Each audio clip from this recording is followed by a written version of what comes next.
Hello friends, তো আবারও চলে এসেছি আর একটা নতুন ইন্টারেস্টিং ভিডিও নিয়ে। তো তোমরা যারা ঘুরে চলে গেছো তারা অবশ্যই বুঝতে পারছো কোন প্যান্ডেলে এসেছি, আর যারা এখনও বাড়িতে আছো বেরোনি তারা বুঝতে পারছো না। তো তাদের জন্য বলে রাখি, এটা ত্রিধারা সম্মিলনী। তো সেইখানের পুজো প্যান্ডেল খুবই সুন্দর করেছে। তো দেখো কত সুন্দর, কোনো একটা জায়গার মূর্তি করে, মানে কোনো মন্দির টাইপ করেছে, পাহাড় টাইপ করেছে। আমি জানি না, কেউ যদি থিমটা জেনে থাকো তাহলে কমেন্টে জানিও। আর দেখো আমি দুপুরবেলা গেছিলাম, তো সেই জন্য বেশি লাইটিং ছিল না। যেহেতু ভিড় এড়াতে দুপুরবেলা আমি গিয়েছিলাম, ঠিক কথা, কিন্তু গিয়ে বিশাল ভিড়। মানে চতুর্থীর দিন দুপুরবেলা গেছি, তাও বিশাল মারাত্মক ভিড় ছিল, ঠেসাঠেসি ভিড়। তো লাইটিং কিছু পাইনি, তো ঠিক আছে, কোনো ব্যাপার না। এই যে দেখো ভিড়ে ঠেসাঠেসি, আমার পিছনে আরও মানুষজন আছে। মানে বাঙালির কি ঠাকুর দেখার নেশা। বৃষ্টি হয়ে পড়েছে তার কিছুক্ষণ আগে, তারপরেও লোকে ঠাকুর দেখতেছে, মানে চাইছে, ছাড়ছে না।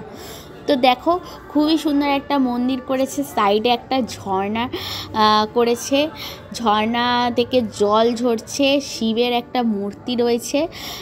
কি মন্দির করেছে আমার থিমটা জানা নেই, কেউ জানলে প্লিজ কমেন্টে জানাও কি থিম হয়েছে। থিম দেখার আমি সুযোগ পাইনি, এমন ভিড়ে ঠেসাঠেসি। তো দেখো খুবই সুন্দর হয়েছে, মানে আমার মানে খুবই ভালো লেগেছে। মানে একটা বেস্ট পুজো প্যান্ডেল ধরাই যায় এটাকে। তো তোমরা যদি আসতে চাও, যেরকম বালিগঞ্জ কালচারালের বলেছি যে অটো করে চলে আসতে, সেম বালিগঞ্জ কালচারালের পরেই হলো ত্রিধারা, পরপর আছে সব, দেখে তারপরে যেও, না দেখে মিস করো না। মানে না দেখলে পুরোটাই টোটাল লস, মিস হয়ে গেল। তো অটো করে চলে আসবে, রাসবিহারী থেকে অটো পেয়ে যাবে, কালীঘাট মেট্রো থেকে নেমে রাসবিহারী থেকে মোড় থেকে অটো পেয়ে, বা বাসে করেও আসতে পারো, যে যেভাবে আসতে চাও, বা হেঁটে 10 থেকে 15 মিনিট লাগবে, না কোনো ব্যাপার না। পুরো মাঝামাঝি বালিগঞ্জ আর রাসবিহারীর মাঝামাঝি এই প্যান্ডেল দুটো, ঠিক আছে। তো দেখো ঠাকুরের মূর্তিটাও ব্ল্যাকের ওপর করেছে, কিন্তু খুবই সুন্দর, দুর্দান্ত করেছে। আর পুরো প্যান্ডেলটাই ব্ল্যাকের ওপর করেছে, হয়তো যে মন্দিরটা করেছে সবটাই ব্ল্যাকের মধ্যে, তাই জন্য ব্ল্যাকের মধ্যে করেছে। তো খুবই ভালো লেগেছে।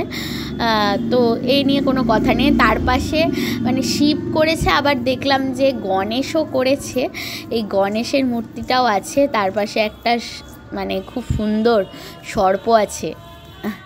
তো খুবই ভালো লেগেছে। আর দেখো ভিড়টা কী লেভেলের ভিড় হয়েছে, তো খুবই ভালো। তো চলো টাটা, দেখা হচ্ছে নেক্সট কোনো একটা ভিডিওতে, নতুন দিনে নতুন কোনো পুজো প্যান্ডেলের। চলো টাটা।